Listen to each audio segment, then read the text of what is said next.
Do something different the next 90 days than you did the last 90 days, like picking up the books to read. Do something different, like the new health disciplines, relationship with your family, whatever it is, doesn't matter how small it is. If you'll start doing different things with the same circumstances, since we cannot change the circumstances, but we can change ourselves. We can change what we do. And then he gave me another secret to success when he said, what you have at the moment, Mr. Rohn, you've attracted by the person you've become. What you have at the moment, you've attracted by the person you've become. Few little simple principles here. Once you understand these, it starts to explain so much. Now, sometimes it's a little tough to take, blaming yourself instead of the marketplace, taking responsibility instead of putting it off on someone else. That transition sometimes is a challenging mission. And this one was a little tough for me. Shoaff said, here's the secret, Mr. Rohn. Learn to work harder on yourself than you do on your job. Once I got that, it turned my life around. Learn to work harder on yourself than you do on your job.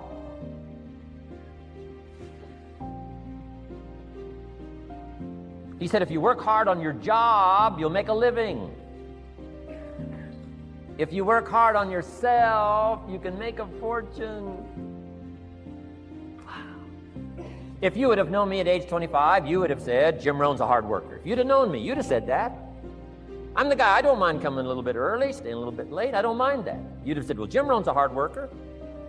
You say, well, how come he's got pennies in his pocket and nothing in the bank and behind on his promises? Well, I was a hard worker, but I was working hard on my job, not on myself. I'm telling you, if you'll learn that simple little principle and start the process today, latest tomorrow, give you tonight to think it over. And start this whole process of personal development, work on yourself, make yourself more valuable to the marketplace. I'm telling you, you can so dynamically change your income, and economics is the least of the values that you can start earning in terms of equity if you'll start working harder on yourself than you do on your job. Work hard on yourself and develop the skills. Work hard on yourself and develop the graces. All of the stuff necessary to become more valuable to the marketplace. I'm telling you, your whole life can explode into change. Promotions, no problem. Becoming more valuable to the company, I'm telling you, no problem.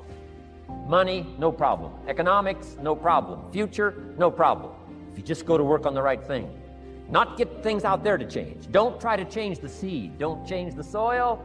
Don't change the sunshine. Don't change the rain. Don't change the mix of seasons. Let the miracle of everything that's available work for you, and start working on the inside. Work on your philosophy. Work on your attitude. Work on your personality. Work on your language. Work on the gift of communication. Work on all of your abilities. And if you'll start making those personal changes, I'm telling you, everything will change for you. It's Mr. Shoaff, over a 5-year period before he died at age 49, who taught me some extraordinarily simple things. He only went to the 9th grade in school. Never finished high school, never went to college, never went to university. So he put his ideas and his experiences in very simple language, which I think for me, a kid from the farms of Idaho, that simplicity was so important. Because if it would have been technical, I'd have missed it. If it would have been mystic, I would have, backed away. But it was just basic, blunt, ABC, familiar stuff that I hadn't thought of before. And he did start to remind me, and those ideas changed me. Mr. Shoaff was the one when I said, this is all they pay. He said, you've been working 6 years, Mr. Rohn, how come you're not doing better? And I said, this is all the company pays. He says, well, that's not true. I said, no, this is my paycheck. This is all the company pays. He said, no, this is all the company pays you. I thought, that's a new way to look at it, right? He said, doesn't the company pay 2, 3, 4, 5 times this amount to other people? And I said, well, yes. He said, well, then this is not all the company pays. It's all they pay you. And if you qualified, wouldn't your income grow 2, 3, 4, 5 times? I said, I suppose. So he said, we don't have to work on the company. We have to work on you. See, that was the beginning of what he called the phrase personal development. I told him things cost too much. He said, no, you can't afford them. I thought, well, that's a new concept. I hadn't thought about that. You know, we put some of the valuable things on the high shelf, so you can't get to them until you qualify. If you want the things on the higher shelf, you got to stand on the books you read. Every book you read, you get to stand a little higher so you can get the things on the higher shelf. See, I learned those concepts. It was so incredible. And here was the most important one. Success is something you attract by the person you become. See, that phrase changed my life. Success is something you attract by the person you become. Success is not something you pursue. It's like chasing a butterfly. You can't quite catch it. Success is something you attract by becoming an attractive person. See, those were new concepts to me. I'm just working hard trying to make a living. Here's what he said to me. This changed my life. I got a chance to teach this in Moscow and across Russia. 3 visits, now the 4th. Here's what Shove taught me. Profits are better than wages. Nobody taught me that in high school. Nobody taught me that. I went to 1 year of college. Nobody taught me. Profits are better than wages. Wages make you a living. Profits make you a fortune. And how could you work on both a living and a fortune? He said, well, you could start part-time working on your fortune while you're working full-time on your living. I thought, wow. Now he said it's fun to get up in the morning.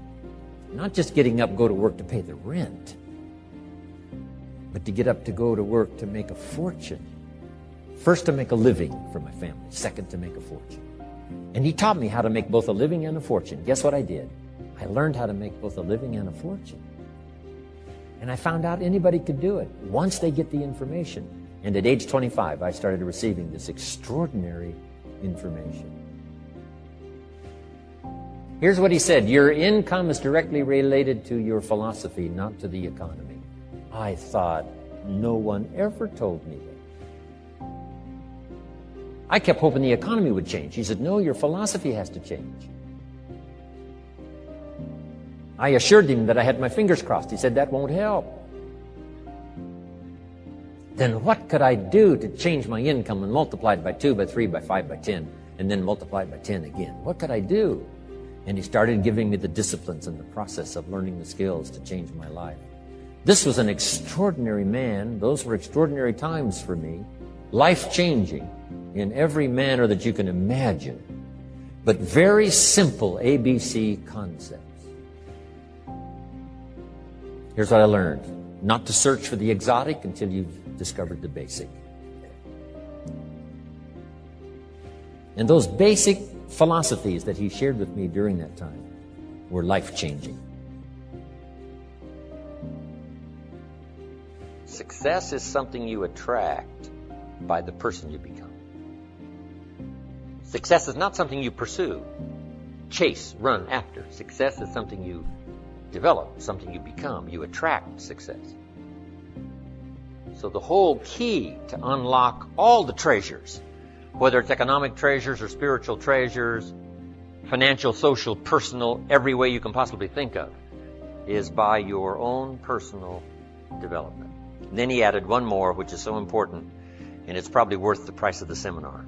Here it is. What you become is much more valuable than what you get. What you become is much more valuable than what you get. The major question to ask on the job is not what am I getting here. The major question to ask on the job is what am I becoming here. Not what am I getting, what am I becoming. So it's very important what you become. Because what you become attracts. If you become cynical, you attract cynicism. What you become attracts. So this whole subject of personal development was so vitally important to me. It changed my life. I was a millionaire by age 31. And that was just the economic part of it. It took me 6 years from age 25 to age 31. It was unbelievable. Remember, be a student, not a follower. And here's what you must always do. Design your own personal life. I'm very happy for people to take notes at my seminar, but I'm also just as happy if somebody says, hey, this is not for me, tear up all these notes and throw them away. That's just as valid for me. Right. Remember, be no one's disciple. Chart your own course. Make what you do the product of your own conclusion.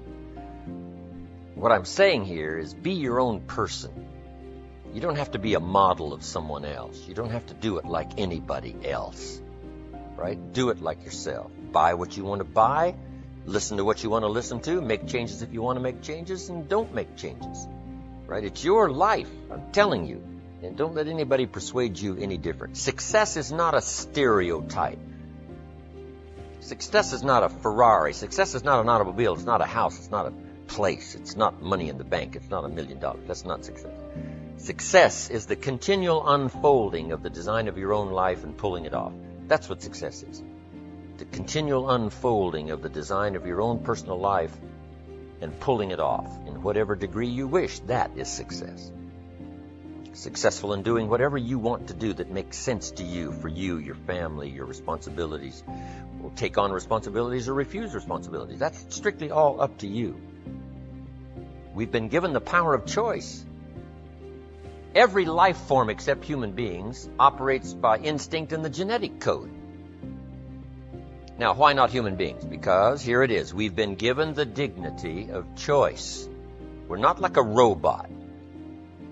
We're not stuck like a tree, using up all the nourishment, nothing left, now you die because you can't change location. Not true. Humans can go north, south, east, west. Humans can change, do anything they want to do. We've been given the dignity. But here's what's interesting about all life form except humans. Every life form except humans strives to the max of its potential. How tall will a tree grow? As tall as it possibly can. You never heard of a tree growing half as high as it could. No, that is impossible. A tree grows as high as it can, drives down every root it can, produces every leaf it can, extends itself as far as it possibly can. Every life form extends to the max, except human beings. Now, why not human beings? Because we're not robots. We've been given the dignity of choice. And here's a couple of alternatives on the dignity of choice. To be part of or all of, you have the potential to be. And you got the choice. Do a little to make yourself comfortable and forget the rest, or do it all. And there's nobody here to dictate you got to do it all. That's nonsense. You got to be rich because we live in a rich country. That's nonsense. You don't have to be rich. You don't have to do it all. You can do a little, do some more. Take advice, but don't take orders. Take information, take training, take teaching, but don't take orders from no one that tells you how you need to live and what you need to own and what you need to do. Somebody says, well, you need to be successful. That's a personal choice, being successful. What we teach is the possibilities, and everybody chooses. Take a little, take a lot, do some, do nothing. Abraham Lincoln said, since I would be no one's slave, I will be no one's master. Excellent philosophy. If a guy says, hey, I'm soon cashing it in, I'm heading for the mountains, I'm going to live in a little cabin, live off the land, and feed the squirrels. If he goes and does that, guess what? He's a smashing success. Why? He's doing what he designed to do and went and did it and pulled it off. You can't say, no, that's not successful. That is the epitome of success, is giving a design to your life and go pull it off, making progress in that direction that satisfies you. If it doesn't satisfy you, make alternatives and you change. And if you get some better ideas, sure, you may follow someone's suggestion and ideas, but not orders. Design your own life like you want it that will fit. Now, if you take on some responsibilities, now you got to consider those. Yes, you can ignore your responsibilities, but you won't feel good about that. Guess what the old prophet said? Some things that taste good now in the mouth turns bitter later in the belly. So you don't want to sacrifice. We all must suffer one of two pains. Regardless of your choice of lifestyle and what you want to do, we must all suffer one of two pains. The pain of discipline or the pain of regret. And what we suggest to everybody is to consider the disciplines, because disciplines weigh ounces, regrets weigh tons. You don't want to substitute a discipline for a regret. In our opinion, that would be a poor choice. Now, you can do it, but some things are poor trade-offs. The old prophet said, what if you gained the whole world, but it cost you your soul? Would that be worth it? And with a bit of intelligence, we say, no, that doesn't seem worth it. Even if you got the whole world, if you traded your soul, that experience would be so bitter and so awful and so devastating, it wouldn't be worth it. What if you got some gain by greed instead of legitimate ambition? I'm telling you, it might taste good up front, but it's going to turn bitter in the belly. And a bit of that advice saves some people from devastation. Say, well, you're right. I better think twice about that. So we must confront all laws, spiritual laws, agricultural laws, basic laws, fundamental laws. We must confront all of those. But you still now can design your own life. A little, a lot, go east, north, south. Now let me pass on one great rule to you, which has been discovered in interviewing self-made millionaires. Self-made millionaires look into every failure for something good. They say there's got to be something good in this that I can benefit from, and surprise, surprise, they always find it. Second is, self-made millionaires always seek the valuable lesson in every setback or obstacle or temporary failure, and they always find the lesson. Now, what do failures do? Failures whine and cry and think about what they've lost and blame their problems on someone else. Successful people say, what can I learn from this that will make me smarter next time? And my promise to you, those who seek find, is that if you go looking for a valuable lesson in the biggest problem that you're facing today, you'll always find the lesson. Here's another possibility. Your biggest problem today could be the biggest gift that you have ever received, because it may contain within it the lesson that will make you successful. If you stop thinking about what happened and who's to blame, and you start looking for the gift within your problem, sometimes it can transform your life. The next key is to dedicate yourself to lifelong learning.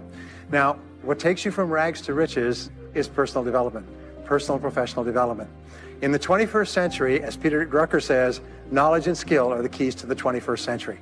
And the only thing that will be relevant, the only skill that will be relevant in the 21st century is the ability to learn new skills, because virtually everything you know is becoming obsolete at a rapid rate. Stephen Covey says that your current knowledge base has a half-life of 2 years, which means that half of everything you know will be irrelevant within 2 years. And 2 years from now, half more. So if you're not continually learning and upgrading your knowledge and skills, you're not staying in the same place. As Pat Riley says, the basketball coach says, if you're not getting better, you're getting worse.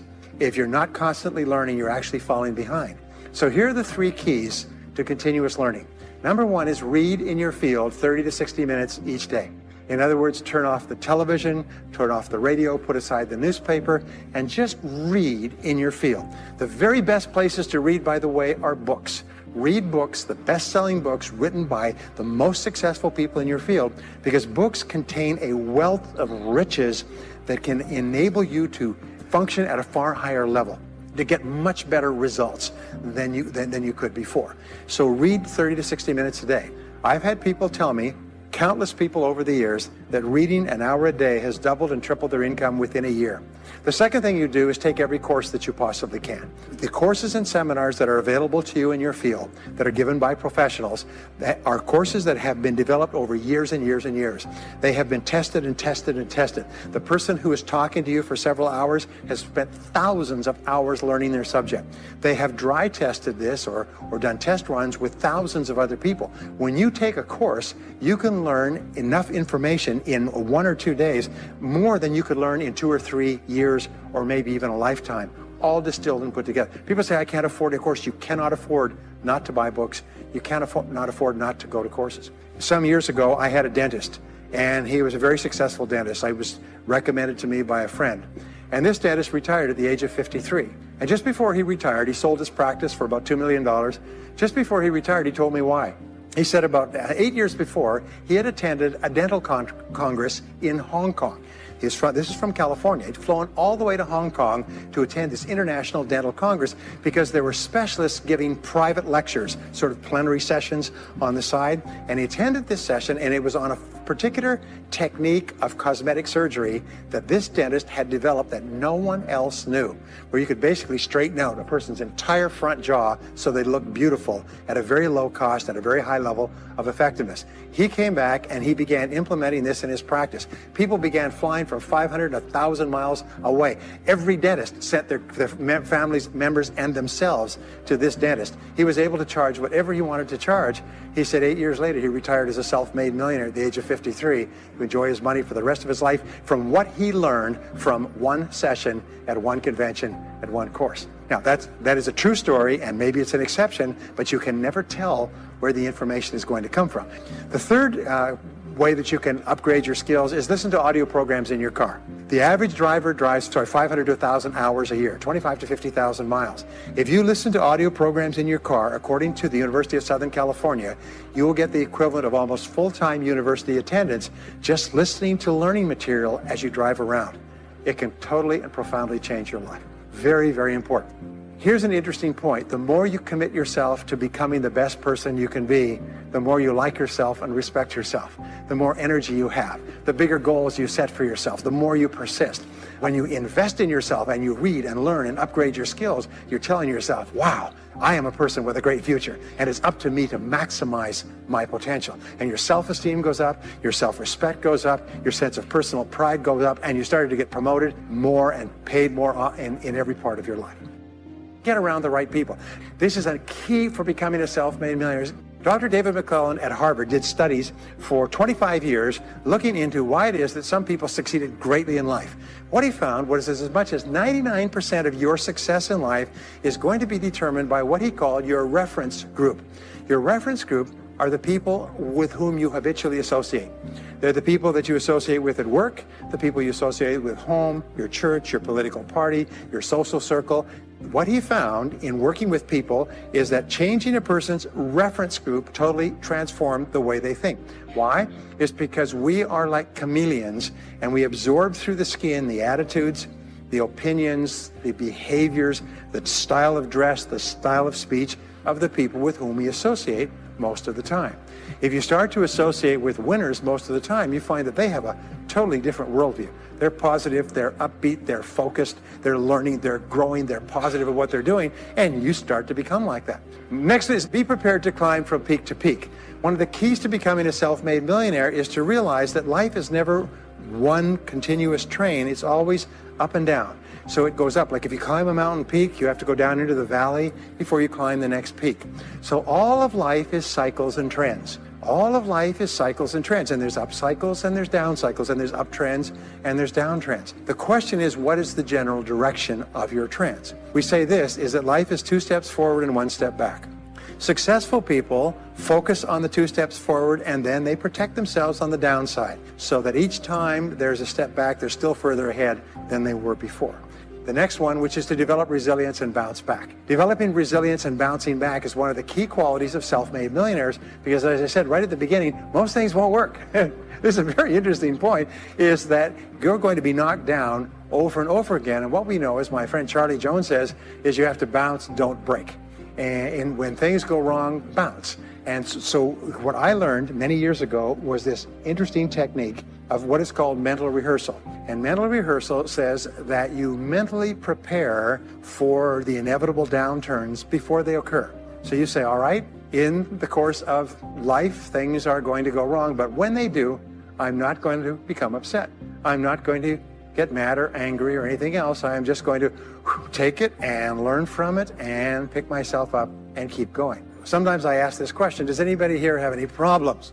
Everybody says yes, everybody's got problems. Well, here's the rule, is all of life is a continuous series of problems. They never end. The problems just keep on coming, like the waves of the ocean. The only break in this unbroken series of problems will be the occasional crisis. So life will be problem, crisis. It's like the waves of the ocean, 6 problems and a crisis, 6 problems and a crisis. Which means that everybody here is either in a crisis right now, has just gotten out of a crisis, or is just about to have a crisis. So what we have found is this, the hallmark of superior people, 30 years of research, is how you respond to a crisis. How you deal with problems and how you respond to a crisis.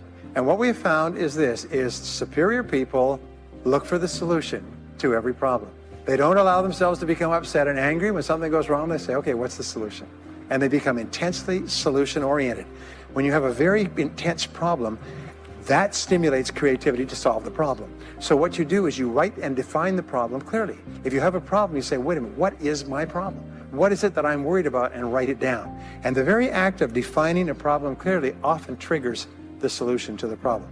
One last technique that I want to give you with regard to your major definite purpose. And if you only do these 2 things as a result of our time together, they will transform your life. You've already identified the one goal that can have the greatest positive impact on your life. Now what you do is you take that goal and you write it at the top of a page in the form of a question. And you say, let us say your goal is to double your income. That could have a major impact on your life. You say, what are all the things that I could do to double my income in the next 12 months? Write it as a clear question. Even better, if you're earning $50,000 a year today, write, what could I do to earn $100,000 over the next 12 months? The more specific the question, the better. Then you devote yourself to writing 20 answers to this question. You must write a minimum of 20 answers. Work harder, work smarter, start earlier, stay later, change occupations, upgrade my skills, whatever it is, keep forcing yourself to write till you've written 20 answers. We call this mindstorming. The first 3 to 5 answers will be easy. The next 3 to 5 answers will be difficult. The last 10 answers will be incredibly difficult. But I have given this exercise to people who've gone on to become millionaires so many times I've lost track, because they often find that the 20th answer changes their whole life.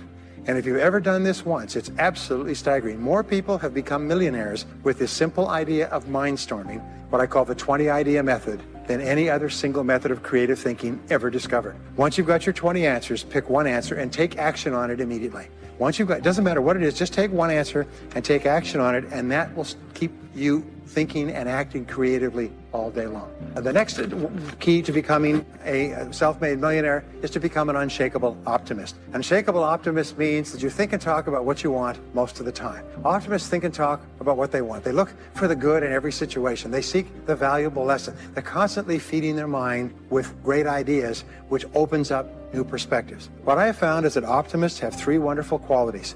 Number 1 is they learn more things. As a result, they dramatically increase the likelihood that they will learn the right thing at the right time. Number 2 is they try more things, which dramatically increases the likelihood that they'll try the right thing at the right time. And number 3 is they persist. They never give up.